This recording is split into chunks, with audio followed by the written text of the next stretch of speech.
Problem yang kedua adalah kalau Anda hanya membaca satu kitab, Anda akan punya kesan bahwa semuanya serba indah.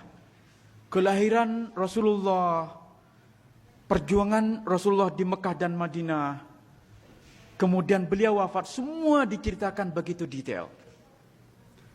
Nah, ini yang sesungguhnya mendorong seorang sarjana Prancis pada awal abad ke-19 untuk mengatakan bahwa kami mengetahui sejarah Nabi Muhammad melebihi pengetahuan kami tentang Yesus Kristus. Karena bagi dia, kelahiran Islam itu berada dalam sinaran sejarah yang terang benderang.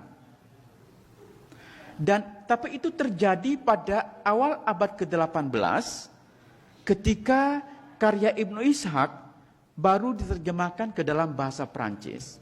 Seorang yang mengatakan, yang punya pendapat ini adalah Ernest Renan, ya, seorang sarjana Prancis yang sangat terkenal, yang kemudian pandangannya menjadi sangat paradigmatik di Barat, yang ingin mengatakan bahwa Islam harus diperlakukan sebagai agama yang unik, berbeda dengan agama-agama lain. Tetapi ketika buku-buku lain juga mulai diterbitkan dan dapat kita akses, kita baru menyadari ternyata banyak terjadi kontradiksi. Ini problem kedua. Ya, bahwa sumber-sumber Muslim mengandung banyak kontradiksi tentang sejarah Nabi Muhammad sendiri. Ya. Kalau Anda misalnya membaca tentang untuk menjadikan ini poin lebih jelas, kalau Anda membaca tentang kisah yang kita sebut sebagai mukjizat awal Nabi, ya, kalau Anda baca kitab yang berjudul Dalail An-Nubuwah atau dalil-dalil kenabian, yang misalnya ditulis oleh Al-Baihaqi, ya, Al-Baihaqi itu menulis kitab Dalail An-Nubuwah, dalil-dalil kenabian, maka akan Anda temukan banyak sekali mukjizat-mukjizat Nabi. Nah, saya ingin menceritakan satu mukjizat yang paling awal saja untuk menjadikan poin ini jelas. Disebutkan bahwa ketika Nabi masih kecil, beliau diasuh oleh Halimah, dan suatu saat Halimah ini kehilangan Nabi. Dan dia menemukan Nabi sedang dibelah dadanya dan dikeluarkan nokta. Ini Anda tahu semua kisah ini, bahwa ketika kecil Nabi dibelah dadanya dan dibuang nokta hitamnya. Kemudian ditutup setelah dibersihkan dengan air salju. Mana ada di Arab air salju? Ditutup oleh yang dalam bahasa Al-Baihaqi khatamun minan nur, cincin dari cahaya. Ya. Nah, kalau Anda hanya membaca satu kitab, Anda akan punya kesan, oh memang terjadi mukjizat itu. Tapi kalau Anda baca kitab-kitab lain, Anda baru akan melihat banyak kontradiksi.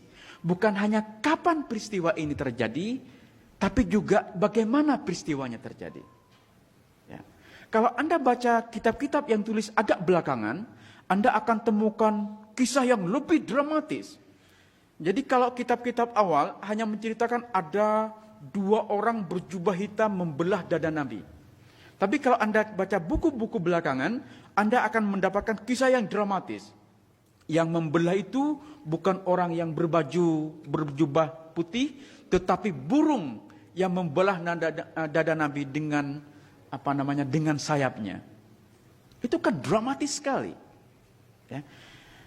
Nah, di kalangan para muhaddisin, kisah ini sebagian besar ditolak. Karena para muhaddisin menolak anggapan bahwa ada nukta hitam di dalam dada Nabi. Karena nukta hitam itu biasanya diartikan sebagai kemusyrikan. Karena itu kemusyrikan itu diambil dari dada Nabi, kemudian dibersihkan dengan air salju dan ditutup dengan cincin dari cahaya. Para muhaddisin umumnya menolak karena tidak mungkin nabi yang suci itu akan ada di dalamnya nukta hitam. Anda mulai lihat bahwa sumber-sumber Muslim sendiri itu mengandung banyak sekali kontradiksi. Ya. Kapan ini terjadi? Ada yang mengatakan ini terjadi ketika Nabi masih kecil.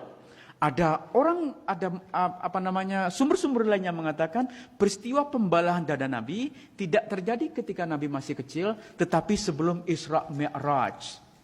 Itu terjadi di sekitar Ka'bah dan dicuci dengan air Zam-Zam. Anda baru sadar, semakin banyak Anda membaca kitab-kitab sirah, kitab-kitab sejarah Islam, semakin Anda menyadari bahwa sumber-sumber Muslim itu mengandung banyak kontradiksi. Ini problem kedua.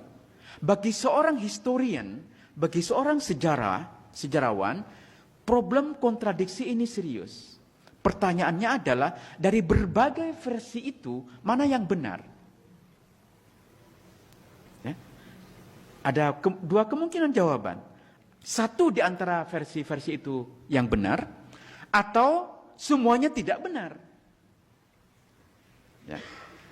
Nah, apa yang sesungguhnya terjadi adalah bahwa kitab-kitab sirah ini, kitab-kitab sejarah ini sebenarnya tidak menceritakan apa yang sebenarnya terjadi, tetapi apa yang diinginkan oleh penulis atau diyakini oleh penulis supaya para pembacanya meyakini.